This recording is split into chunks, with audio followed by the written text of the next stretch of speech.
국회에서 오늘 김건희 여사 문제와 관련해서 정말 소동이 많았습니다. 국회 법사위에서는 특검법 그리고 최병 특검, 김건희 특검 둘 다 동시에 통과했는데 상임위에서 통과하고 나서 본회의를 열자고 하니 원식 의장이 지금 현재는 아니다라고 해서 야당 내부에서도 상당히 논란이 있었는데요. 김건희 여사의 행보와 관련된 국회의 박은정 의원 얘기 먼저 들어보겠습니다. 그 김건희 여사가 제안해서 한 것이라면 그것은 부부의 국정농단입니다. 그러면은 이것은 탄핵 사유로도 이어질 수가 있습니다. 자, 김건희 여사가 이제 실제 공천에 개입했다는 이야기 저희들이 지금 매일 다루고 있고 취재한 내용을 공개도 하고 있는데 다른 언론들은 현재 뭐 적극적으로 따라오지는 않는 것 같고 조만간에 지금 확보되어 있는 텔레그램 이제 캡처된 거. 예, 캡처되어 있는 이제 대화 내용이 공개될 것 같은데 이제 이 문제가 확산될 거냐 아니면 이 정도에서 멈춰서서 또 넘어갈 것이냐 이렇게 이제 궁금증을 가진 분들이 많은데 노영희 변호사는 어떻게 보십니까? 이게 사실은 이제 확산이 되고 커지려면은 그에 상응하는 증거가 나와줘야 되고 처음에 단독 보도했던 뉴스토마토가 후속 보도를 이어줘야 되고요. 그리고 실질적으로 그와 관련한 내용을 알고 있는 제3의 인물들이 계속해서 이에 대해서 얘기를 해줘야 됩니다. 왜냐하면 이게 되게 본질이 중요한 부분이지 않습니까? 좀 전에 박은정 의원 얘기했지만 만약에 이게 사실이라 그러면은 정말 국정농단, 부부 국정농단이 돼버릴 수밖에 없는 거거든요. 그런데 처음에 이제 기세 좋게 뉴스토마토에서 나왔을 때의 반응과 지금의 반응을 보면 조금 뭔가 좀 김이 빠진 것 같다 이런 느낌이 조금 들어요. 왜 그런가 봤더니 처음에 이제 얘기한 사람이 이준석 의원이라는 얘기가 나오고 그리고 개혁신당의 천하람 의원이라는 얘기가 나오지 않습니까? 그러면서 이준석 의원이 말을 점점 약간 말꼬리를 먹어가는 듯한 모습을 보이고 미온적 태도를 보였단 말이에요. 그것과 연결되어서 이준석 대표 시절에 국민의힘에서 그때 사실은 당대표직에서 물러나게 되고 징계까지 받게 된 그 성매매 관련 내용이 무혐의가 나오고 또 그와 관련해가지고 강신업 변호사 등등을 고소했던 그것이 이제 무고죄를 또 다시 이제 기소가 됐었었는데 기소가 아니라 이제 수사가 됐었었는데 그것을 또 다시 무혐의라고는 결론이 나왔단 말이죠. 이렇게 되면 처음에 경찰에서 이준석 의원이 그 당시에 실제 그런 성적들 받았는지 확인하기 위해서 자기네들이 막 다 조사해보고 했더니 2013년도에 최소한 한 번 정도는 있었던 것으로 확인이 된다. 왜냐하면 술값 뭐 지불 내역이라든가 당시 종업원들과의 말이라든가 이런 걸 확인해보니 그랬다라고 해서 기소원을 넘겼던 건데 이거를 계속 검찰이 들고 있으면서 이준석의 행보나 이준석이 이 정치권에서 차지하는 포션 같은 것들을 보다가 이번에 이 김영선 의원 관련해서 얘기가 한번 나오면서 이준석 의원이 입을 탁 열었다가 갑자기 그 입을 다물게 만드는 효과가 바로 이것 때문에 벌어졌다고 저는 지금 보거든요. 네.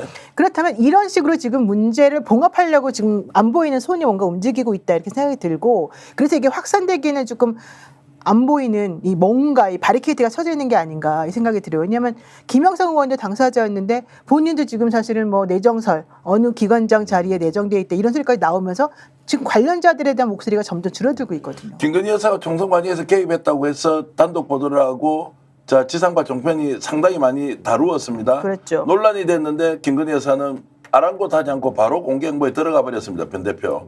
본인 관계가 있는데 또는 그런 의혹이 거의 확실시 되는데도 왜 김건희 여사는 저렇게 행보를 하고 있는지. 아니 근데 그걸 뭐 적극적으로 나서서 의혹을 해소할 의지도 없어 보이는데 그러니까 한마디로 이제는 조금씩 정치인 행보를 하겠다라는 자세를 가져서 뭐 그렇게 생각하려면 생각하라 뭐 이런 자세 같아요. 김건희 같은 경우는. 그리고 실제로도 이제 앞으로 더 본격적으로 활동하려면은 차라리 이번 기회에 김건희는 내가 공천 개입 좀 했다 이런 게 좀 알려지는 게 자기에게 좀 정치적으로 플러스 된다고 생각하는 거 아닌가 이 여자 같은 경우는. 그래서 아주 적극적으로 이게 무슨 소리냐 말이 되냐 막 방방 뜨면서 자기가 해명하지는 않고 있지 않습니까? 아니 이게 범죄 행위란 말이에요. 총선의 특정 후보를 특정 지역으로 옮기도록 한다. 그 공천 개입이라는 것은 범법 행위고 할 수 없는 일을 해놓고도 당당하다, 괜찮다 이렇게 할 수가 있냐고요. 범죄 행위라는 거야. 어차피 뭐 검찰이 수사 안 해버리면 끝나는 거기 때문에 그런 건 아예 신경 안 쓰는 것 같고요, 애초에. 그래서 네. 지금한테 김건희 행보는 이 상황을 그렇게 좀 즐긴다? 즐긴다? 그냥 내가 공천 개입했으면 했다고 생각들 해라 뭐 이런 정도 지금. 근데 또 하나의 변곡점은 12일 날 그 도이치모터스 주가 조작 관련해서 방조범으로 기소됐던 손모 씨에 대해서 네. 판결 선고가 이루어질 건데요. 이제 우리들이 알고 있는 바로는 실제 손모 씨의 행위보다는 훨씬 더 김건희 여사의 행위가 더 적극적으로 도이치모터스 주가 조작에 관여했던 것처럼 보인단 말이죠. 근데 김건희 여사는 소환 조사되지 않았었고 그 당시에도 그 다음에 이 손모 씨는 기소가 돼가지고 지금 이제 유무죄를 따지고 있는 중이지 않습니까? 그래서 만약에 그때 판결에서 손모 씨에 대해서 유죄가 판결 선고가 된다면 당연히 대비돼가지고 그럼 김건희 씨에 대해서 어떻게 할 거냐 이 문제가 이제 불거질 수밖에 없을 것 같고 이게 추석 밥상머리에서 얘기가 조금 되면서 좀 확산될 가능성이 좀 있어 보이고요. 만약에 그때 그게 안 된다 그러면은 사실 이제 완전히 김건희의 승으로 끝나버리는 상황이 돼버릴 것 같아요. 또 하나의 변수는 최재형 목사가 지금 요청했던 수사심의 그 관련해가지고 최재형 목사가 나 벌 받아도 되니까 같이 벌 받게 해달라 막 이런 얘기 지금 계속 했었지 않습니까? 그래서 지금 검찰이나 이쪽에서는 현실적으로 추석 전에는 이 건에 대해서 결론 안 내리겠다 이러면서 또 유보적인 태도를 취했단 말이에요. 그런 상황에서 만약에 12일 날 나오는 결과라든가 여러 가지 것들이 이제 추석 때 민심들이 폭발하는 결집력 같은 걸 보이게 된다면 저는 추석 지나고 나서 이게 확 올라갈 수가 있고 그렇지 않다 그러면은 그냥 모든 것이 다 수면 아래로 내려갈 수도 있다 이렇게 좀 보여요. 수면 아래로 내려가면 그러면 의혹 제기가 실제 증거가 나온다 하더라도 그거 내가 보낸 거 아니야. 나와줘야죠. 나온다 하더라도 이거 내가 보낸 거 아니야. 근데 이 만약에 텔레그램 내용에 따라서 좀 차이가 그렇죠, 있겠죠. 다르죠. 네, 문자 내용이 어떤지 구체적으로 드러났을 때 그게 정말 이제 막 구체적인 개입한 증거가 될 수 있다라 그러면 좀 상황이 좀 달라지겠죠. 아니 그 지금 현재까지 알려진 바로는 이제 확보하고 있는 언론사의 그 텔레그램 내용은 자 일단 지역구를 옮기면 김해갑으로 가면 거기에 맞는 맞춤형 공약을 내주겠다라고 했다는 것이면 명백해지는 거 아닌가요? 근데 그게 좀 아다르고 어다른 게 있어가지고 네. 저 직접 좀 봤으면 좋겠어요. 어조나 이런 부분들. 근데 저는 이제 그런 것이 메시지 드러나더라도 나가 한 적 없어. 근데 김영선 전 의원도 나도 모르는 거야. 아니 그건 아무 관계 없어. 이준석 대표가 그냥 이렇게 해놨잖아요. 선의의 조언일 거다 이렇게 해놨잖아요. 이미 근데 일단. 이준석의 의견일 뿐이고 네, 실제 근데 이제- 우리는 주고받은 바가 없다라고 이렇게 새빨간 거짓말을 하더라도 이게 먹혀들고 있으니까 그 주장을 언론이 그대로 받아서 알려주고 있지 않습니까? 근데 사실은 거기서 하나의 조금 약한 고리가 하나 있어요. 예컨대 텔레그램 메신저에 김건희 여사가 당신 김해로 한번 가보시면 어때요? 이제 이런 얘기를 했다는 거잖아요. 김해가 비어 있으니 그쪽으로 가시죠. 만약에 그 말밖에 없다 그러면 사실 그 정도 가지고서 이거를 공천 개입이라고 명확하게 하기가 좀 곤란한 부분이 있는 거예요. 근데 만약에 김해가 비었으니 그를 가시죠. 대통령하고 나하고 맞춤 공약을 정확하게 어떻게 해주겠습니다. 그렇게 말한 게 나오고 그와 관련해서 실제 대통령이 김해가 관련해가지고 이 여성 의원에게 뭔가 해주려고 노력했다는 부분이 뭔가 나오면 그게 이제 증거가 될 텐데 만약에 그런 게 하나도 없잖아요. 그러면 이분들은 바로 앞에 먹을 딱 갖다 줘도 그거는 아니라고 부인하는 그런 성향이 있기 때문에 실제 그런 게 안 나와 있는 상황에서는 언론에서도 이거를 무시하고 본인들 부인하고 이런 식으로 해가지고 흐지부지 될 가능성이 좀 있어 보이는 거죠. 흐지부지 아무리 캡처가 된다. 있어도. 근데 캡처가 텔레그램 있다. 캡처는 지금 이 공개될 흐름인가요? 네, 공개된다고 하더라고요. 뭐한 세계 언론사가 가지고 있다는 것이 정설이고 다만 이걸 공개해버리면 후속 보도를 하기가 어려운 상황이 있으니까 후속 보도를 먼저 취재 채취해놓고. 준비를 해놓고 그리고 이제 타이밍에 따라서 공개를 한다는 것인데 저희들이 오늘 취재한 내용을 처음으로 여러분들께 알려드리면요.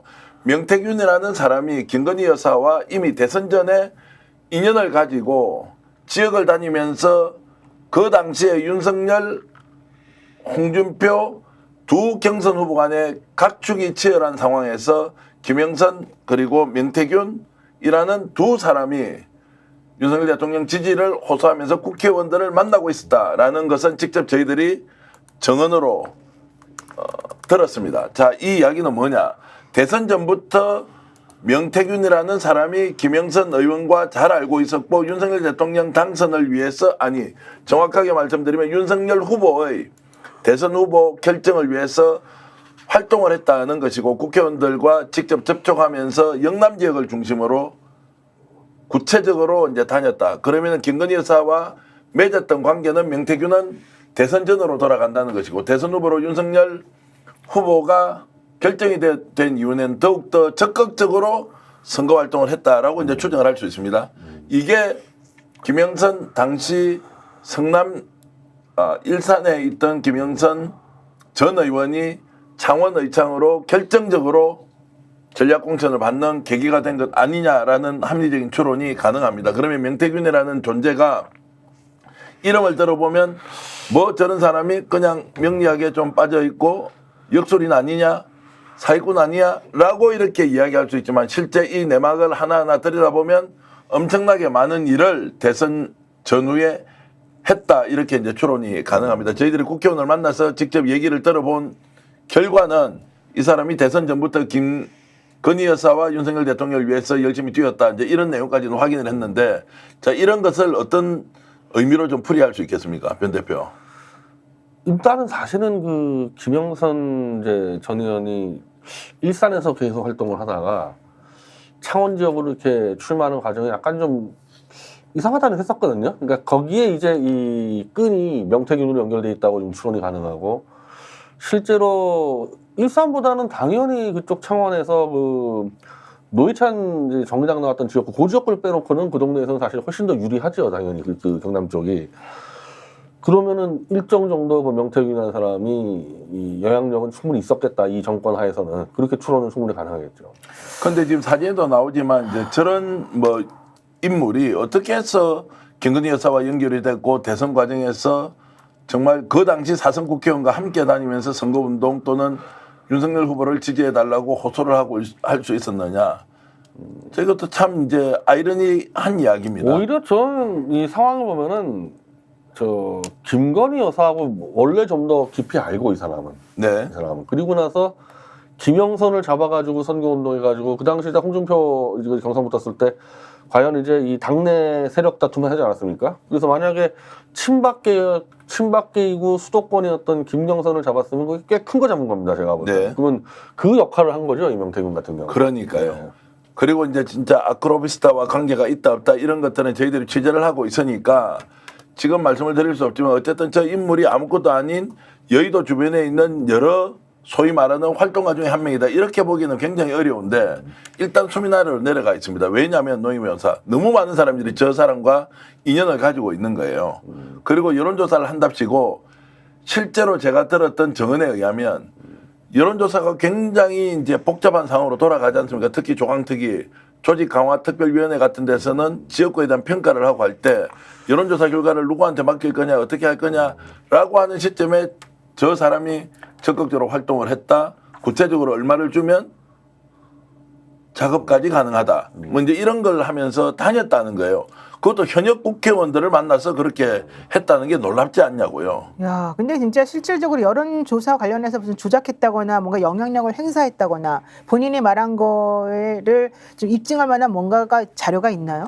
자료가 있다 없다는 지금은 말씀드릴 수는 없고 본인이 한 일이기 때문에 그 이야기를 들었던 사람이 한두 사람이 아니겠죠.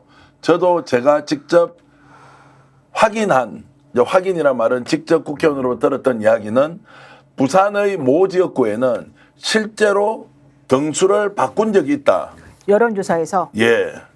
이 사람이 그렇게 말을 했다는 거예요. 그러면 우리가 보통 총선 전후의 여론조사는 굉장히 민감하고 그것의 공정성이 있느냐 없느냐는 수도 없이 우리가 다루는 내용이지 않습니까? 거기에 본인이 직접 개입할 수도 있다. 또는 본인에게 맡기면 더 좋은 결과가 나올 수 있다라고 현역 국회의원들을 찾아다니면서 활동을 했다고 하는 것. 근데 그때 이종호 씨하고 지금 저는 약간 비슷한 양상으로 또 갈 것 같아요. 네. 그때 그 멋쟁 해병 카톡방에서 이종호 씨가 자기가 마치 엄청난 영향력을 행사한 것처럼 그리고 또 자기가 모든 걸 좌지우지한 것처럼 사실은 보이는 여러 가지 행보를 하고 말도 네. 하고 그러지 않았습니까? 그런데 그 다음에 그 부분에 대해서 이제 문제가 되고 이슈가 되니까 그 사람이 나중에 뭐라 그래요? 내 원래 허세를 부린 거다. 그냥 내 한 말이다. 이러면서 그냥 지금은 속으로 쏙 들어가 버린 상태란 말이에요.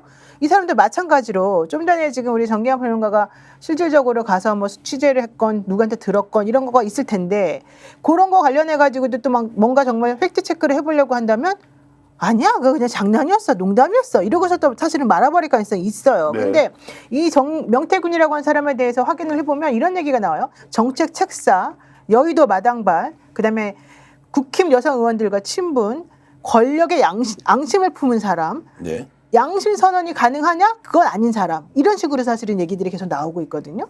그래서 현실적으로 이 사람에 대해서는 사실은 지금 전부 다 좀 뭔가 까리까리하다 이렇게 생각하시는 분들이 많고, 특히 이게 누구의 태도 보면 아니면 장성철 태도 보면 알아요. 장성철 소장이 처음에는 이 역술인이라고 하면서 이 명태균 씨 이름을 먼저 본인이 공개했잖아요. 그러면서 그때 라디오에서도 뭐라고 얘기했냐면은 한 역술인에게 조만간 한남동하고 창원에 먹구름 맡길 거다 이런 말을 들었다 이러면서 이제 말을 시작을 했었단 말이죠. 근데 그 이후에 장성철 소장이 명태균 씨 얘기를 못 꺼내요. 이름을 못 말해요. 그리고 어디 가서든지 그냥 이제는 자기가 연락을 받았는데 그 이름 말하지 말라고 하더라 이러면서 입을 다물어버려요. 그러면서 그냥 계속 MC란 얘기를 그냥 해버리고 있거든요. 근데 이런 식으로 행동을 취하는 것도 보게 되면 저는 조금 뭔가 중간에서 이렇게 안 보이는 바리케이트들이 지금 쳐져 있는 느낌이 들어요. 너무 많이 관련이 돼 있기 때문에 그렇죠. 이 사람이 갖고 있는 정보가 다 드러날 경우에는 이거 감당 못하는 상황일 수 있다. 특정인에 대해서 유불리의 문제가 아니다. 그만큼 깊숙하게 개입한 흔적들이 있다는 겁니다. 저희들이 법적으로 논란 또는 실제로 고소고발이 당할 각오로 지금 명태균이가 했던 말이 있지 않습니까? 여론조사 2등을 1등으로 만들어줄 수도 있다는 것도 직접 국회의원으로부터 명태균에게 제안을 받았던 사람의 이야기입니다. 그 당시 현역이죠. 국회의원 나온 사람이 그렇죠. 이제 아. 그런 이야기를 저희들이 들었기 때문에 제가 들었기 때문에 이것을 자 결국 제가 이 방송을 보고 있을 명태균 씨가 저와는 한번 만나야 될 거예요. 본인이 억울하든 아니면 우리가 지금 계속 명태균 씨가 깊숙하게 이번 공천 개입 사건과 연루돼 있다고 주장하고 있으니 법적 문제로 가든 아니면 당사자가 해명을 하든 이런 과정은 있어야 하는데 이것이 단순하게 여의도 주변에 있는 뭐 정치 활동가 이런 수준이 아니다라고 저희들은 보고 있는 것이고 네. 본인은 그냥 떠내기처럼 왔다 갔다 하는데 어떻게 해서 국민의힘 국회의원들 수십 명과 전화 통화를 할 수 있고 만날 수도 있느냐. 자 이런 것들이 너무 석연치 않기 때문에 이 부분은 반드시 밝혀야 한다는 것이고 장성길 소장도 여러 상황을 종합적으로 고려했을 때 이 사람에 대해서는 괜히 이야기해봐야 득이 될 것이 없다.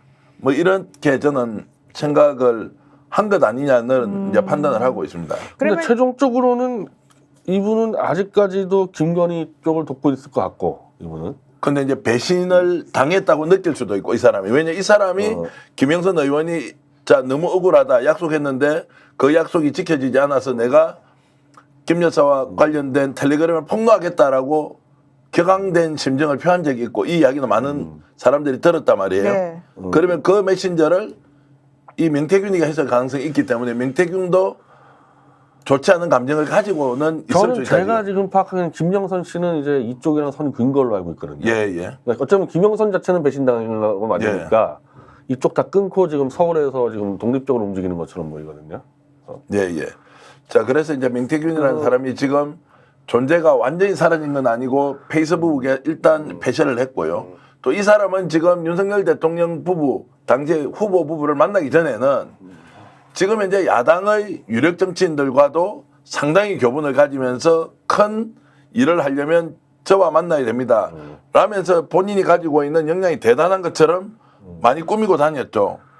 자, 이제 이런 것들이 실제로 윤석열 정부 들어서서 또는 그 이전의 대선 과정에서 확고한 위치를 가지고 그 뒤에 2년 동안 국민의힘 주변에서 이런저런 활동을 하고 다녔다라고 이제 저희들은 보는 이 겁니다. 텔레그램 이 존재에 대한 이 폭로는 그럼 명태균 쪽이라고 좀 생각하시나요? 그렇죠. 명태균이라는 사람이 이런 억울한 내용을 특정 정치인에게 자세히 털어놓고 그리고 그걸 들었던 정치인이 바로 공개를 하지 않고 언론사로 넘겼다. 넘겨서, 또 그 이야기도 하면 H언론으로 먼저 넘겼는데 거기서도 이 내용을 다루기가 만만치 않아서 H언론 출신의 뉴스토마토로 편집국장에게 이 내용을 다 넘겨서 뉴스토마토가 이제 단독 보도를 하게 됐다. 이런 이제 스토리가 근데 구성되어 지금 현재는 어쨌든 저 김영선 전 의원은 지금 기관장이나 이쪽에 대한 얘기들이 나오고 있지 않습니까? 나오고 있는데 이제 못 가겠죠. 이미 이것이 터진 상황에서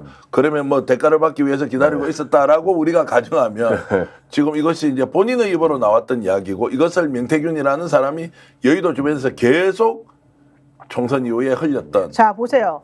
명태균이라고 하는 사람이 왜 그러면은 지금 심장이 어떨까? 명태균이 지금 우리 그 정기현 평론가 얘기에 의하면은 대선 전부터 이 김건희 여사하고 관계가 있었었고 그리고 실질적으로 김영선 씨랑 손을 잡고 윤석열 대통령을 당선시켜야 된다 그러고 실제 선거운동을 하고 돌아다녔던 사람이고 맞습니다. 그다음에 창원이나 뭐 이런 그 자신이 활동했던 바운더리에서 자기가 엄청나게 영향력 있고 훌륭한 사람인 것처럼 주장하고 다녔었고 그리고 여의도에 와가지고도 나는 이런 정도의 영향력을 행사할 수 있는 사람이다라는 거를 사람들에게 계속해서 알리고 다녔고 국민의힘 사람들에게 특히 국민의힘 국회의원 여성 국회의원들 이런 분들에게 이제 그랬다는 거잖아요. 네.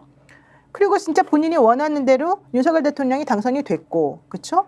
그리고 그 이후에 김영선 의원 같은 경우에는 그 물고기 똥물까지 먹어가면서 정말로 정권에 충성하는 것처럼 보였고 네. 그리고 김건희 여사가 이명수 씨랑 나눈 통화 내역에서 보듯이 김건희 여사가 자기를 도와준 사람을 또 그렇게 그냥 막 박절하게 대하거나 이런 사람이 아니지 않습니까? 그러면 자기가 원하는 대로 사실은 다 됐고 본인이 영향력 행사한 것처럼 됐고 실제 마당발인 것처럼 본인이 뭔가 중요한 사람인 것처럼 자리매김하고 여기까지는 성공을 했어요. 그럼 어떤 부분에서 앙심을 품고 자기가 뭐가 이렇게 억울한 거예요? 자, 1차는 대통령 당선 직후에 2022년 6월에 지방선거가 열릴 때 창원의창에서 보궐선거가 있었어요. 네. 그때 김영선 의원이 갑자기 그쪽으로 날아가서 했어요. 전략공천을 받고 당선이 네. 됐잖아요. 거기까지 좋잖아요. 자, 1차는 성공했죠. 네, 성공했죠. 자, 그리고 2년이 지났죠.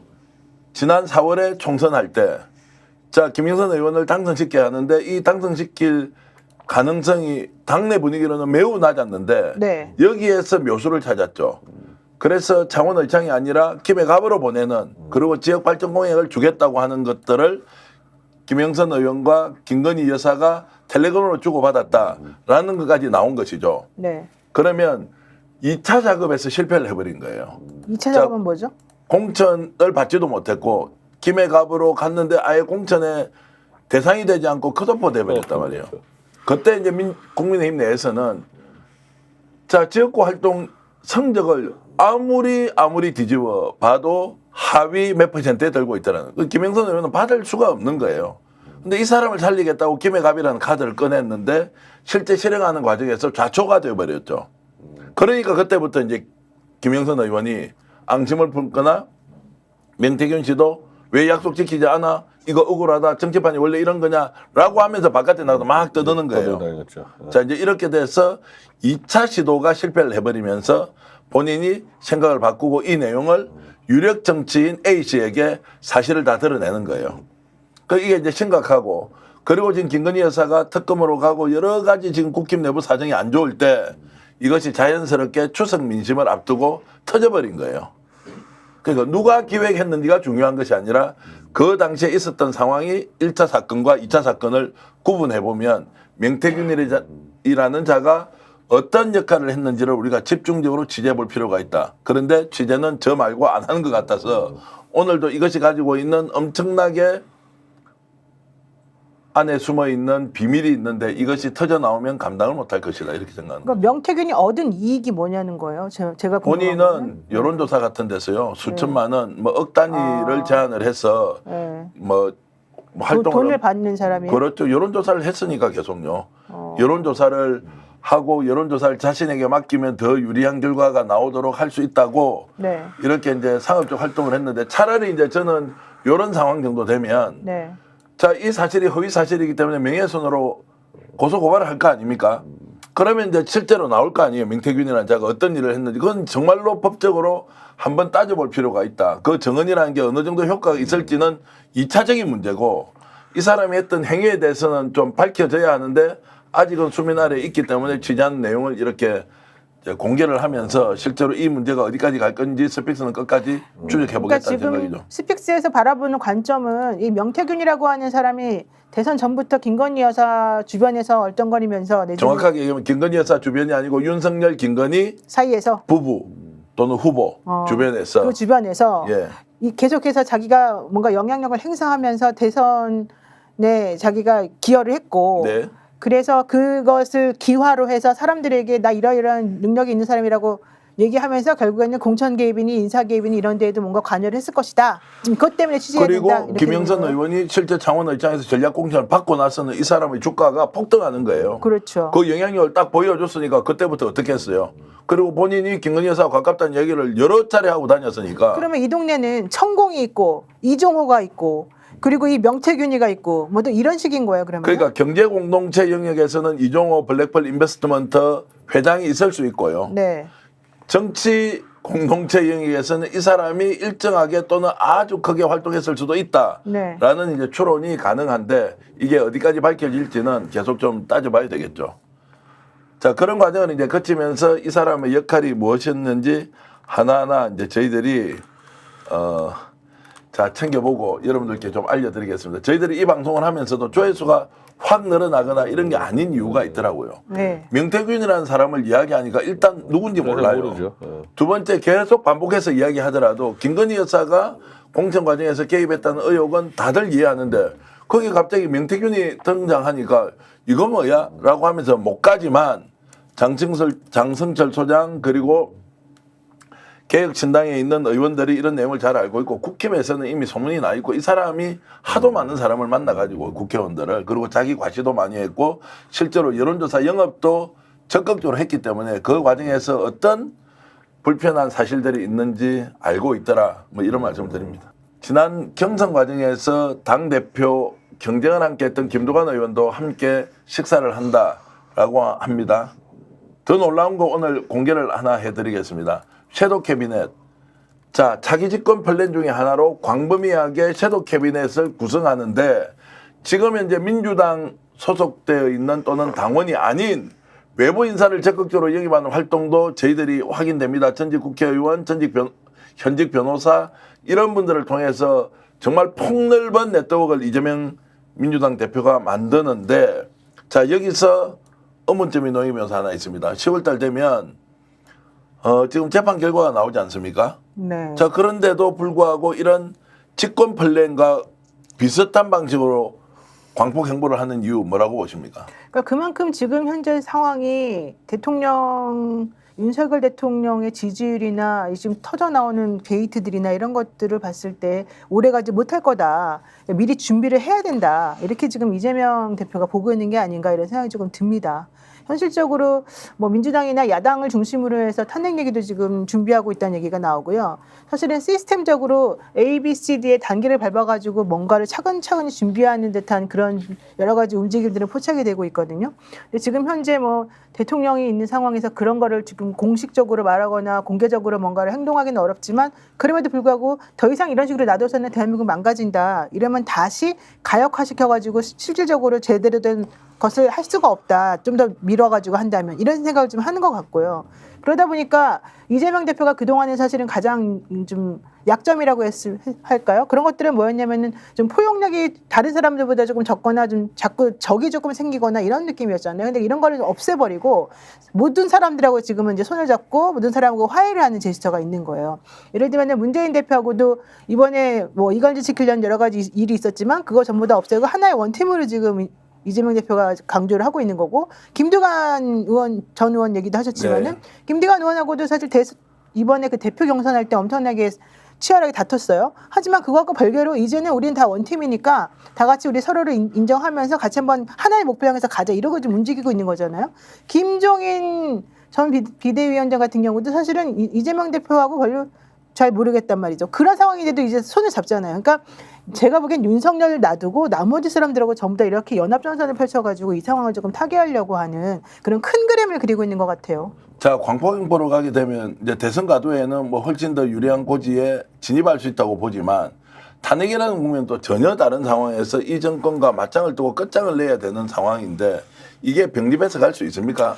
근데 일단 지금 재판이 뭐 대한민국 현재 상황에서의 재판은 뭐 거의 정치 재판처럼 다 이제 왜곡돼 있다 보니까 신경을 안 쓸 수가 없겠죠. 이 재판 부분에 대해서. 특히 지금 나와 있는 재판은 무슨 엄청난 중범죄도 아니고 자기 밑에 부하 직원이 누군지 알았냐 몰랐냐 가지고 실제로 벌금 100만 원 이상이면은 이거는 정계 은퇴 아닙니까?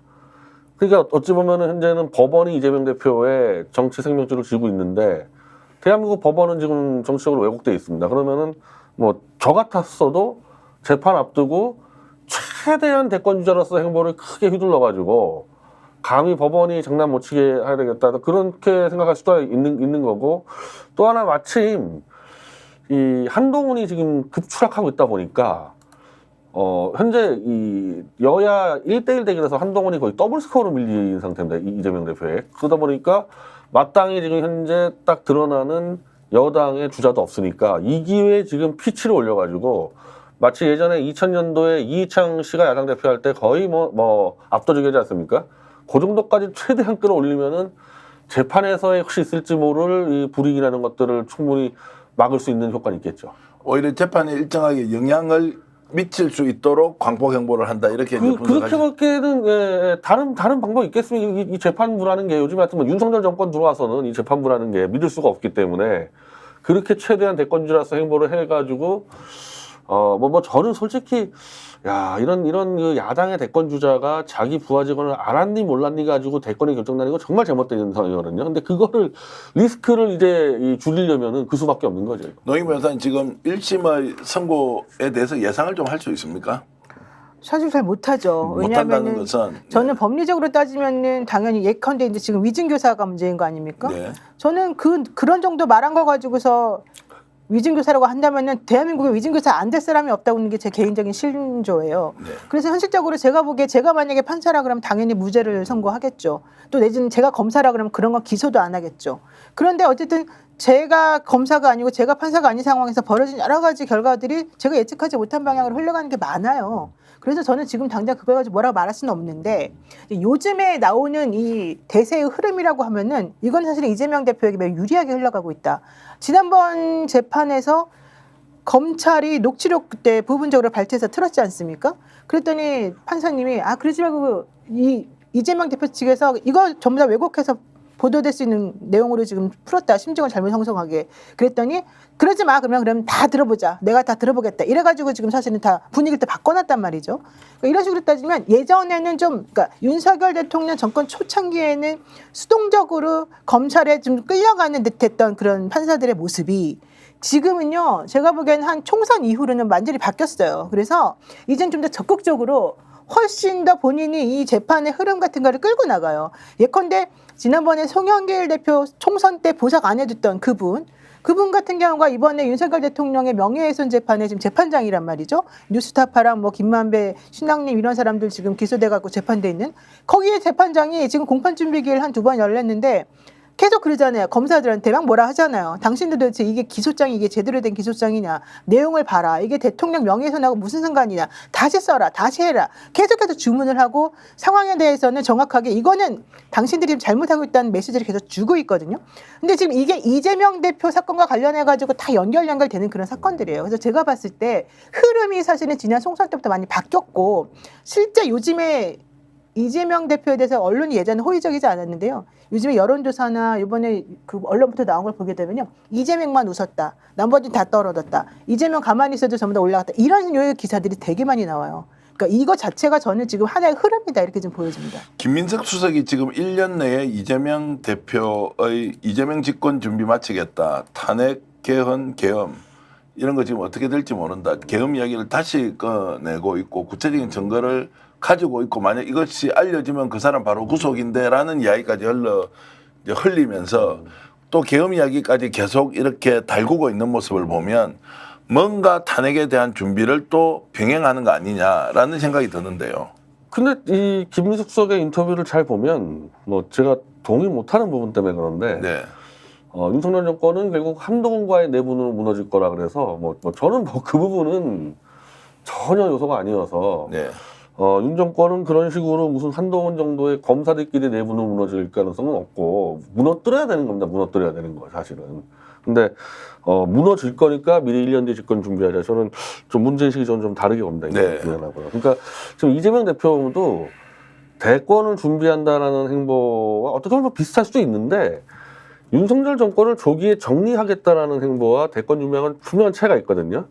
저는 사실은 그 조기에 무너뜨리겠다는 행보가 더 맞지 않나. 어차피 뭐 재판에 영향 미치는 부분도 다 갔다 왔을 때 대권주자로서의 위상을 확립하는 것보다는 조기에 정리하겠다라는 자세로 가는 게 더 효과적이지 않을까 그래요. 우선순위는 이제 그렇다는 것인데 이제 국회의원들도 오늘 야당 의원 8명이 이제 국회에서 어저께 이제 역전 용사들에 출연했던 강덕구 의원이 주도를 해서 이제 기자회견을 했는데요. 그 기자회견 내용이 이제 윤석열 정권을 대통령을 탄핵 준비하는 이제 연대를 제안했다. 현실화를 위한 법적 준비를 하겠다라고 이제 했는데 자 저것은 저것대로 국회의원들이 주도하고 또 광폭 행보를 통해서 중도 확장이라는 것도 있지만 확실하게 집권 수권 능력이 있다는 걸 보여주고 또 그것이 재판 과정에서 일정하게 영향을 미칠 수 있도록 강제하는 효과까지 가지고 간다.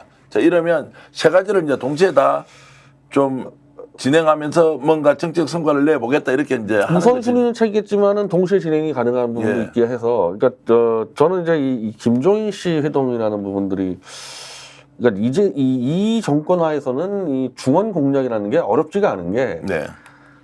예를 들면 지금 김종인 씨는 지금 80대 노인으로서 실제로 지금 응급실을 못 찾아가는 이 피해자잖아요. 이 사람이 뭐 전략통이고 정책적으로 떠나가지고 지금 대한민국 병원 응급실 자체에 지금 얼마나 이게 심각한지를 알고 있는 사람 아닙니까? 그럼 이런 사람들을 만난다고 하면은 지금 그 보수 논객 중에서 이 병원 사태를 제일 강하게 비판하는 게 조갑재 씨입니다. 조갑재 씨. 네. 그럼 조갑재 씨도 못 만나는 이유 없지 않습니까? 이 병원 문제만 얘기한다면 네.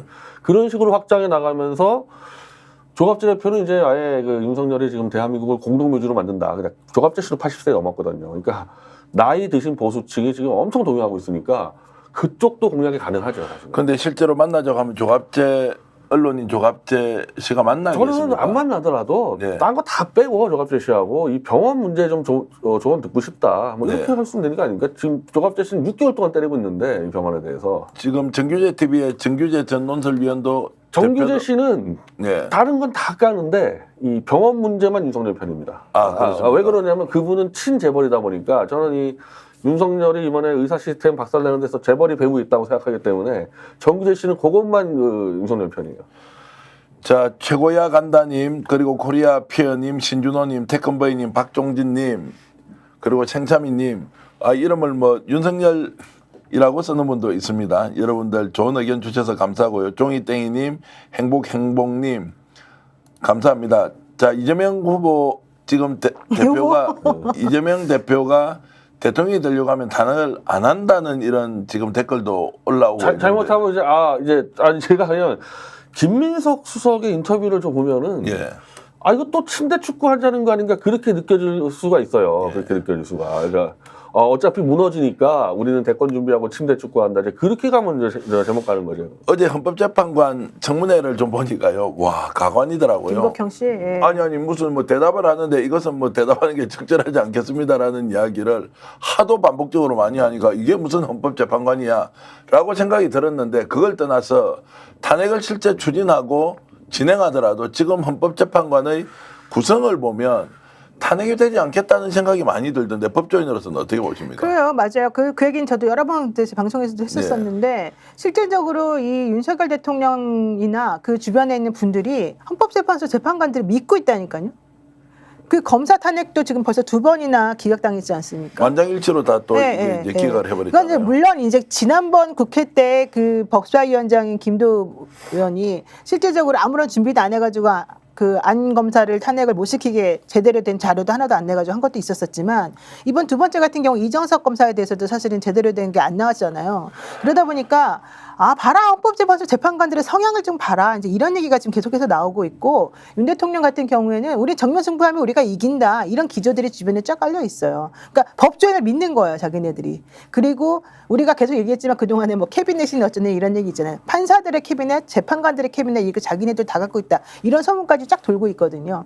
그러다 보니까 원래 성향도 본인들이 원하는 사람들로 성향이 좀 보수적인 사람들로 내지는 중도 내지는 보수인 사람들을 세워놓고 있고 지금 다 바뀌는 사람들이 그다음에 현실적으로 본인들이 가지고 있는 영향력이 많이 행사될 수 있다는 것을 아예 청문회에서 보여주잖아요. 지금 어제 그제 이런 청문회에서도. 그러니까 그런 걸 보면서 우리는 그래서 걱정 안 해라고 얘기를 하는 거예요. 근데 이게 야당에서도 마찬가지로 이재명 대표나 민주당에서도 이게 정말로 계속해서 탄핵을 강공 드라이브를 펼쳐가지고 했을 때 과연 이 헌법재판소에서 재판관들이 그렇게 해줄 것이냐. 그렇지 않고 만약에 기각당하면 오히려 그 후폭풍이 더 있지 않을까 이런 걱정들을 해요. 그래서 지금 좀 신중론으로 조금 돌아선 거는 분명히 있거든요. 그러니까 분위기가 변 대표 이제 이렇게 가면 탄핵이 안 되고 그냥 장기전으로 갈 수밖에 없다. 그리고 헌법재판관 몇몇 어저께 청문회 과정을 살펴보면서 와 이거 정말 장난이 아니고 국회 통과되더라도 헌법재판소에서 이거 그대로 인용 안 할 가능성이 훨씬 높아지겠다는 조금 전에 얘기했듯이 지금 판사들이 뭔가 모르게 계속 정치적 판단을 내리고 있고 자 이렇게 가버리면 탄핵 무용론 나올 수도 있습니까? 그걸 이제 헌재에다가 맡긴다는 생각을 하지 말고요. 네. 완전히 이제 예를 들면 지지층을 그냥 다 돌려세우면 끝나는 거 아니겠어요? 지지층. 근데 아직까지도 윤석열은 20% 초중반의 강력한 지금 이 보수 지지층이 지금 버티고 있습니다. 이 부분이. 그러니까 이거를 지금 치워야 되는 부분이죠. 그래서 거기서 제일 지금 이 근접한 문제가 이제 의료 대란 문제는 보수의 원로들도 아주 심각하게 이건 윤석열 탄핵 사안이라까지 주장하니까 그 부분으로 이제 이 넓혀야 되는 거죠. 국민들이 이렇게 뜻을 모아서 하나로 움직여서 지지율이 10% 중반 초반으로 내려가 버렸다. 그럼 헌법재판관들도 뜻을 받들어서 위법 사실이 있다고 생각하면 아예 이제 마지막 지지층까지 빼내면은 네. 뭐 헌재도 따라올 수밖에 없지 그 않습니까? 말씀은 결국 이제 작업을 해야 보수 되는 거죠. 쪽으로 훨씬 더 보수 쪽을 빼야 끌어들여야 되는 하는데 지금까지 민주당은 그 얘기만 하면 혹시라도 역공당할 수 있다. 아니 근데 역공 볼수 그래서 있다. 제가 이번에 김종인 씨를 만나는 과정이 네. 의료 대란이라 그랬으면 김종인 씨 말고도 보수에서 의료 대란 얘기가 참 많이 있으니까 그 사람들까지도 확장할 수 있지 않겠냐는 거예요. 아니 근데 지금 이재명 대표나 민주당에서는 약간 스탠스가 좀 중도를 포섭하려고 하는 중도 스탠스를 조금 취하고 있어요. 그래서 손을 내밀고 있고 실제 그분들의 마음을 많이 사고 있어요. 그러니까 지금 중도든 뭐 진보든 보수든 지금 대한민국에서 가장 중요한 게 뭡니까? 자영업자들하고 노인층들에서 지금 제일 기분 나빠하는 게 나 먹고 살 수 없는데 내 돈 뺏어가냐, 나 이렇게 벼랑 끝에 내몰아서 우리를 보고 죽으라는 거냐 이거잖아요. 근데 실질적으로 그런 걸 해결할 수 있는 능력 있는 사람이 도대체 누구냐를 이제 봐야 되는 거예요. 그러니까 저는 이제부터는 이념이 중요하다기보다는 내 먹고 사는 것을 누가 이걸 해결해 줄 수 있느냐 이게 저는 더 중요한 문제라고 보는데 저는 그런 의미에서는 행정가인 능력을 잘 보여줬던 사람이 대통령이 되는 게 맞다고 보고 지금 현재 대한민국에는 그런 사람이 필요하다고 보는 거예요. 근데 그런 사람으로 제가 알고 있는 능력 있는 사람은 예를 들면 지금 현재 나와 있는 대권주자 중에서는 이재명 대표 정도가 사실은 그동안에 성남시도 그랬고 경기도도 그렇고 여러 가지 하는 걸 보게 되면 잘할 것으로 보여요. 이건 제 개인적인 생각이지만 그러면 지금 대통령은 그런 거 있어서 얼마나 잘할까? 딱 그 부분 능력을 비교해 보더라도 하나도 못하죠. 현실적으로. 게다가 20%대 가지고 결과적으로 대한민국의 미래를 좌지우지하거나 이 흐름을 바꿀 수는 없어요. 이게 한두 번 지금 된 게 아니라 벌써 지금 5주 내내 지금 혹은 6주, 7주 되는 내내 지금 대통령의 지지율이 올라가지가 않잖아요. 게다가 앞으로 더 올라갈 가능성이 없잖아요. 왜? 이번에 의료대란 해결하는 거 보세요. 해결도 지금 못했지만 처음에는 뭐 절대 안 된다. 의대 그 정황을 가지고 장난치지 말아라. 2026년도 안 된다. 2025년도 이미 끝났으니까 안 된다 해놓고 이제 와서 갑자기 또 다시 한동훈 대표랑 다시 얘기하면서 뭔가 좀 해보겠다. 내년 2025년도 증원도 바꿀 수 있다. 이랬다가 또 그전에는 바로 그전에는 그런 거 절대 있을 수 없다 이랬다가 도대체 말이 왔다 갔다 하면서 아무것도 해결하는 게 없거든요. 그럼 현실적으로 이 사람들이 능력이 하나도 없다는 게 첫 번째 드러났고 이 사람들은 아무런 가치관도 없이 그냥 그때그때 즉석에서 사람들 반응 보면서 한마디씩 해주는구나 이거밖에 없는 거예요. 이런 사람한테 우리가 대한민국의 미래를 맡겨가지고 앞으로 3년을 계속 놔둔다? 그러면 안 된다라고 사람들이 점점 마음속에 크게 생각하잖아요. 이게 보수가 아무리 찐보수가 그분을 사랑하고 그분한테 결집한다 하더라도 그 이외에 나머지 사람들은 전부 다 지금 점점 등을 돌리고 있는 상황이기 때문에 저는 그런 것들이 앞으로 계속해서 더 크게 번져 나갈 거라고 생각해요. 그러면 현실적으로 지금 해야 될 건 뭡니까? 그냥 이 상황을 안주하고 대통령 3년 지나가기만 기다려 이러면 안 돼. 우리나라가 망해요. 그러니까 사실은 밑에서부터 지식인들로부터 혹은 우리 국민들로부터 이러면 안 된다고 해가지고 점점 들불살 올라오는 거죠. 그럼 민주당에 대해서 오해를 안 해도 되겠습니까? 지금 뭔가 분위기가 장기 레이서, 장기전 이런 분위기로 가는 것 같아서 야 이거 지금 몇 가지 안을 그냥 카드 놀이 하듯이 들고 있는 거 아니냐 한쪽으로 변 대표 얘기대로 쫙 가서 그냥 정리를 좀 하라. 이것이 이제 맞는데 이것이 역풍에 대한 우려까지 있다. 침대 축구로 빠질 위험성도 충분합니다. 지금 그럴 가능성도 충분히 있기 때문에 네. 저는 이제 그거에 대한 판단과 방향키를 이재명 대표가 사실은 결정권을 가지고 있죠. 이제 본인이 이제 거기서 정치적 책임을 지는 거죠. 그리고 이제 현재 보수 쪽에서는 이번 주 결국엔 제가 그 지난주에 얘기했을 때 갤럽 조사에서 안 떨어지고 23% 네. 유지가 돼버렸는데 저 그거 결국 문재인 수사라고 보거든요.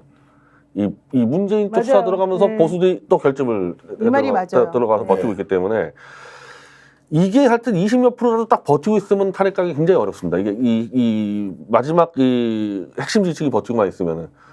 근데 이 점에 대해서는 저는 이재명 대표가 문재인 대통령 손잡고 으쌰으쌰 예를 들면 뭐 방탄된다 그랬을 때는 이렇게 돼버리면 보수도 또 확 꽉 뭉쳐가지고 이제 한마디로 이제 진영 패싸움 돼버리는 거죠. 그러니까 지난번에 그게 바뀌었대잖아요. 그 윤석열 대통령하고 한동훈 대표하고 막 싸우고 조금 조짐이 이상할 때는 막 욕하던 사람들이 문재인 대통령 전 대통령에 대해서 뇌물죄 딱 적용하면서 압색하고 이런 거 저런 거 행동하니까 아 윤석열 잘한다면서 또 뭉쳤대잖아요 보수들이. 네. 지금 뭐 유튜버들 네. 뭐 난리 났죠 지금. 자, 그래서 이제 민주당이 참 답답하기도 한데 국민들은 야, 우리는 뭐야? 지금까지 그냥 믿고 기다렸는데 제대로 싸우는 거는 뭐 있나? 이제 이러니까 또 이제 조국혁신당 얘기도 나옵니다. 조국혁신당이 쉐빙선 하기로 한 거 아니에요? 자, 여기에 대해서도 역시 할 수 없는 건데 우리가 쉐빙선이라는 말에 너무 경도가 되었나? 이런 얘기를 또 하고 있습니다. 조국혁신당은 역할 좀 제대로 해달라. 아까 저 박은정 의원 같은 경우는 저렇게 막 국회 안에서는 격렬하게 싸우고 있지만 외부에서 봤을 때는 조국혁신당이 지금 제 역할을 하고 있느냐 이런 또 질문도 던지는 저는 모든 거를 가장 윤석열 정권을 빠르게 무너뜨리는 방법은 보수 지지층을 빼내는 겁니다. 네. 그러니까 그게 쇄빙선이고 그러니까 그거를 안 하고 있으면은 아무리 말을 거역해도 윤석열 탄핵을 못 시키는 겁니다. 그 예. 작업을 해야 되는 거죠. 그래서 제가 예를 든 게 지금 의료대란 부분에서 보수층 연대하는 부분이 있고 사실 뭐 이번에 법사위에서 제가 그 카드 보냈는데 그 태블릿 조작 같은 경우는 보수층도 같이 붙어주기 때문에 그런 이슈를 같이 가져야 되는데 이번에 법사위에서 안 해버리지 않았어요. 근데 지난번에 이제 태블릿 PC 문제를 그렇게 다루었는데도 민주당에서는 받지 않았지 안 않습니까? 받았죠. 예, 결국 그런데 법사위 안 이제 받았죠. 똑같은 일이 지금 반복되고 있으니까 의료 대란에 좀 더 폭넓게 보수도 좀 뭔가 손을 잡는 방식으로 갈 수 없는 구조적인 이유가 있습니까? 민주당은? 노임에서 한번 대답해 주세요. 글쎄요. 지금 민주당 입장에서는 의료대란 관련해 가지고 지금 여기에서 어설프게 뭔가 접근할 수 있는 상황은 아니다라고 네. 보는 거죠. 왜냐하면 민주당이 지금 할 수 있는 건 사실은 없잖아요. 근데 사실은 이제 민주당도 의사 정원을 늘리는 거에 지난 대해서 5월 찬성하고 달에도 이재명 대표가 윤석열 대통령 만나서 의사 정원 잘한다고 얘기했었단 말이야. 기본적으로 방향은 예, 다들 예, 그때 동의했고 그랬었기 문재인 정부 때문에. 때도 그렇게 이제 추진을 예. 했으니까요. 그러니까 사실 그 방향 자체를 다시 전면 재검토할 필요가 있는 거예요. 전면 재검토라는 필요가 것은 있죠. 예. 그럼 정원을 하면 안 된다. 저는 뭐 처음부터 잘못된 이 방법이라고 하는데 이 예. 의사가 부족한 거는 의사 쪽수가 부족한 게 아니라 어려운 업종의 의사가 부족한 거거든요. 그러니까 의사를 아무리 많이 뽑아도 어려운 업종 의사는 부족한 건데 쪽수로 늘리는 방법은 잘못됐다고 저는. 자, 지금 이 상황에서 이제 보수까지 이렇게 좀 뭐라 그런가 영토를 좀 넓히면서 손을 잡고 민주당이 적극적으로 탄핵이 돼도 뭔가 결단을 내자라고 이제 갈 수 있다 없다 어떻게 보세요? 지금 사실은 준비는 좀 하고 있는 것 같아요. 예. 시나리오가 A로 갈지 B로 갈지 정확히 모르기 때문에 A도 준비해놓고 B도 준비해놓는 거죠. 그런데 지금 범야권은 한 목소리 내는데 소위 말하는 이제 진보수 쪽으로 가서 손을 잡는 것은 어느 누구도 하고 있지 않다 이런 느낌이 드는데. 당장은 할 수가 없죠. 왜냐하면 그렇게 기조를 확 바꿔버릴 수는 없잖아요. 네. 하지만 금투세 문제 같은 경우만 보더라도요. 예를 들면 진성준 정책위 의장이 예를 들면은 그거를 계속 강력하게 밀어붙였잖아요. 근데 이분이 하려고 했던 토론회가 무산됐어요. 왜? 토론자를 구하지를 못해가지고. 그리고 나머지 다른 사람들 같은 경우도 일단 그 부분에 대해서는 좀 유예하는 게 낫겠다라는 의견을 많이 가졌고 민주당 내에서도 한 2년 정도 유예하는 게 낫지 않겠냐 지금 이래요. 안 그러면 지금 지금 뭐 주식 시장 때문에 난리가 난 사람들이 사실은 어떻게 힘들게 살 수가 있겠어요. 네. 그러니까 그런 식으로 이분들도 마음을 그냥 무조건적으로 예전에 종부세 같은 경우 무조건 종부세 내야 된다라고 하다가 다 사실 큰 코 다쳤잖아요. 그러니까 이렇게 하면 안 된다. 좀 접근을 제대로 좀 해서 정확하게 뭐가 문제인지 진단해가지고 가자. 이렇게 신중눈으로 좀 움직이고 있단 말이죠. 저는 그런 것들이 전부 다 A, B, C 플랜을 가지고 시나리오를 각각 짜는 과정 중에서 다 분담해가지고 지금 나오고 있다고 봐요. 자, 변 대표한테 질문을 좀 드리면 이재명 당대표가 또는 지금 현재 최고위원 그룹들은 당이 공식적으로 보수 쪽과 손을 잡기가 어렵다고 우리가 이해를 해주고요. 그럼에도 불구하고 170명 넘는 국회의원들이 있지 않습니까? 그중에 일부는 나와서 전에 하셨던 좌우 중도 합작으로 뭔가 이제 탄핵 국민을 만들자고 했던 범시민 운동처럼 그렇게 활동할 수 있는 국회의원들은 민주당 내에는 없습니까? 아니 민주당 국회의원은 모르겠는데 예, 진보수들을 지금 소영길 대표가 계속 만나고 다닙니다. 만나고 있다. 계속 만나요. 소영길 대표 얘기도 듣고 해가지고. 예. 그러면은 소영길 대표랑 손잡으면 되는 거 아닙니까? 예. 연결되지 않습니까? 예, 그렇게 예. 하면. 그래서 그 말씀하신 것 같은데 예, 예. 지금 송 대표가 그 역할을 하고 있어요. 자기 하고 있다. 구체적으로 지금 어떻게 손을 잡고 있냐고요? 아니 일단 계속 제가 말한 보수 언론들 만나가지고 얘기를 듣고 의견도 교환하고 뭐 제가 말한 보수 언론들은 윤석열 탄핵에 좀 동의하는 사람들이에요. 발로 하자는 사람들이기 때문에. 어떤 분들입니까? 예를 들면 정규재 같은 사람들. 정규재 예. 예, 대표 같은 그렇게 분. 연결을 시키고 있으니까 송 대표랑 손잡으면 될 거 아닙니까? 예, 그러면. 예. 할 송 수 대표하고도 손을 잡을 수 있다 없다 이 부분도 좀 노영희 변호사는 조금 비관적으로 보십니까? 아니에요. 민주당이. 그렇지 않아요. 이재명 대표한테 물어보면 내가 뭐 누구랑 손을 잡고 누구랑 손을 안 잡고 절연하고 그런 거 하나도 없다. 다 언제든지 열려 있다. 이제 이렇게 얘기를 하고 있고요. 현실적으로 또 그게 맞는 거고요. 누구랑 뭐 척진 것도 아닌데 그럴 필요가 전혀 없잖아요. 이제 하나의 목표를 향해 가지고는 전부 다 연대해서 손잡는 거 저는 당연한 거다라고 지금 생각을 하고 있고요. 저는 이재명 대표나 민주당한테만 너무 많은 걸 지금 자꾸 요구하고 왜 민주당을 더 못하는 이렇게 말하는 거 되게 이해가 안 가요. 네. 민주당 지금 되게 잘하고 있고요. 예를 들면 법사위라든가 과방이라든가 의원들이 지금 정말 열일하고 있거든요. 물론 이게 결과가 나오냐 안 나오냐도 중요하겠지만 그 결과가 나오지 못하게 꽉 틀어잡고 있는 이 여당의 이 힘센 여당하고 맞서가지고 지금 야당이 이렇게까지 열심히 싸우고 있다는 거는 저는 대단하다고 봐요. 네. 그래서 자꾸 왜 민주당이 안 하냐, 민주당은 왜 뭘 잘했냐, 민주당은 왜 이래 그런 식으로 조금 좀 더 적극적으로 나누는 이런 말은 정말 현실을 모르고 하는 말이고 아니 그렇게 할 근데 필요가 없다고 그건 봐요. 모르겠는데 저는 법사위에 윤석열 한동훈의 조작 범죄 증거를 다 줬습니다. 그거 왜 발표 안 하고 왜 그거 숨기고 있습니까? 그거를. 그러니까 우리가 모르는 네. 구조적 이유 때문에 그거는- 이것을 확장 못하는 게 법사위 간사가 판사 출신 김승원 네. 간사가 이건 맞는 얘기다 그랬는데 그거 왜 틀어막고 있냐고요. 이건 잘못하고 있는 거죠. 그거는 민주당이 지금. 그러니까 다른 것도 아니고 윤석열의 범죄를 감추고 있는데 지금. 그 어떻게 틀어잡고 있다는 게 무슨 말이에요? 그러니까 도대체 제가 뭘 이제 틀어잡고 듣기로는 있어요? 아니 지금 예. 태블릿 PC 조작 범죄 줬는데 그거 발표를 안 네. 하고 있지 않습니까? 그거 모르고 말씀하시는 거예요 지금 그거? 자, 아무리 이 부분- 민주당을 옹호한다 그래도 이렇게 하면 안 되는 거죠. 잘못한 건 그러니까요. 잘못했다 얘기를 해야죠. 자 그런 부분에 대해서는 논란이 있고 김성원 의원이 논란도 없어요. 이거는 명백한 범죄라고 인정된 거를 법사에서 그냥 갖고 있잖아요. 네. 저를 증인 남부른 게 문제가 아니라 아니 국민의힘에서 장시호의 위증 증거, 조작 증거 내놔라.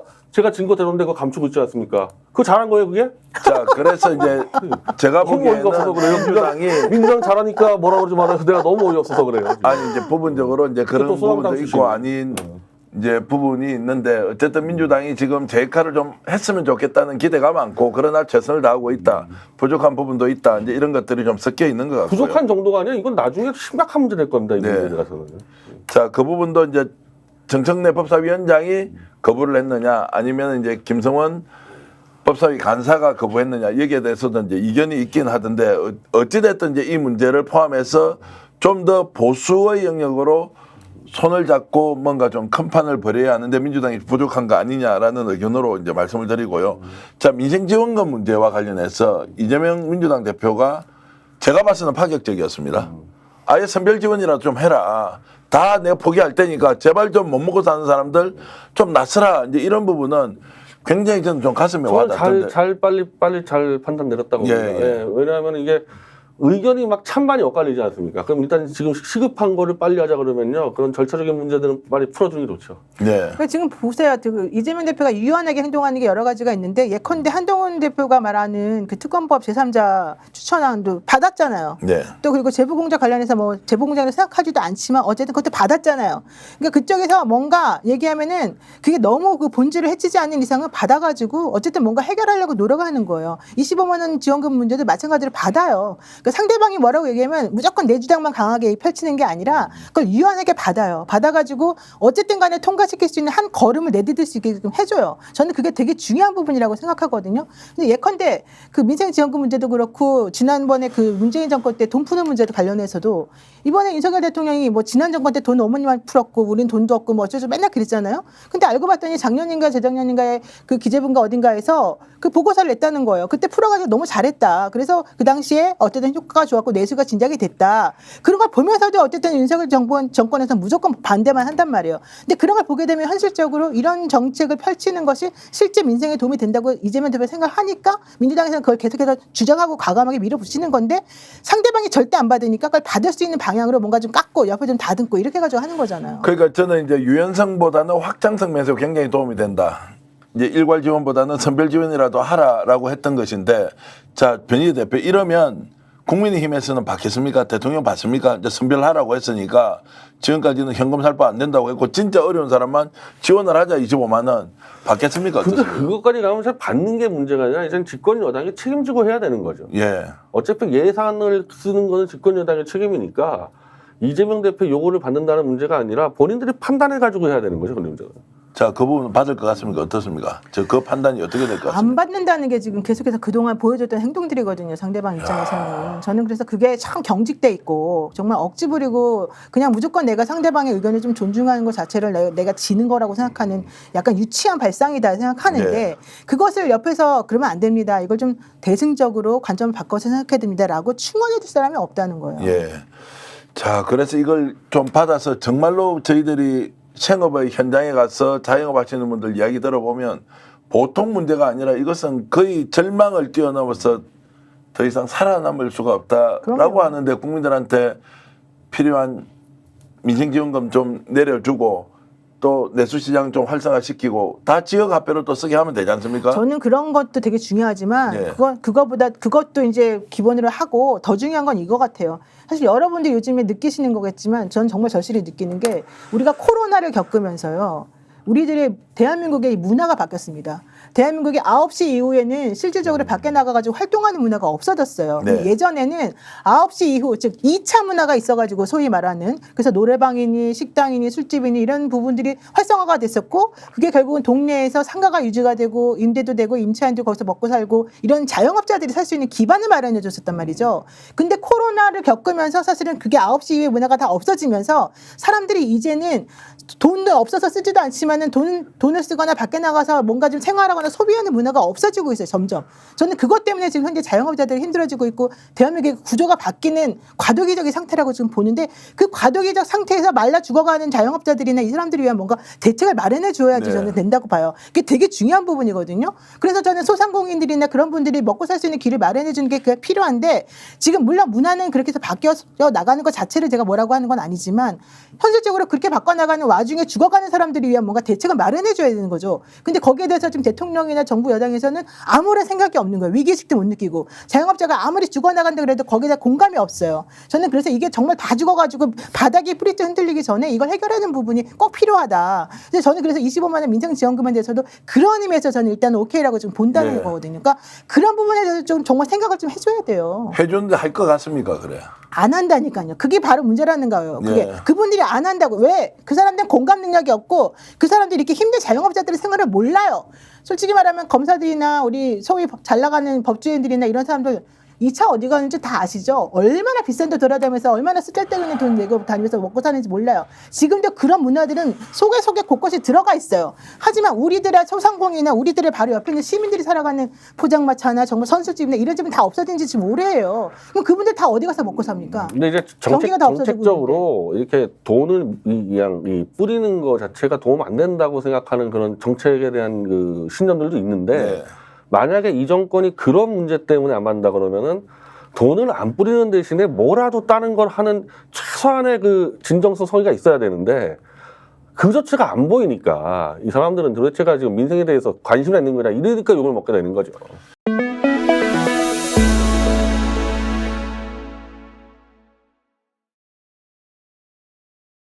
스픽스가 말하는 언론입니다. 대세는 유튜브, 그중에서 스픽스.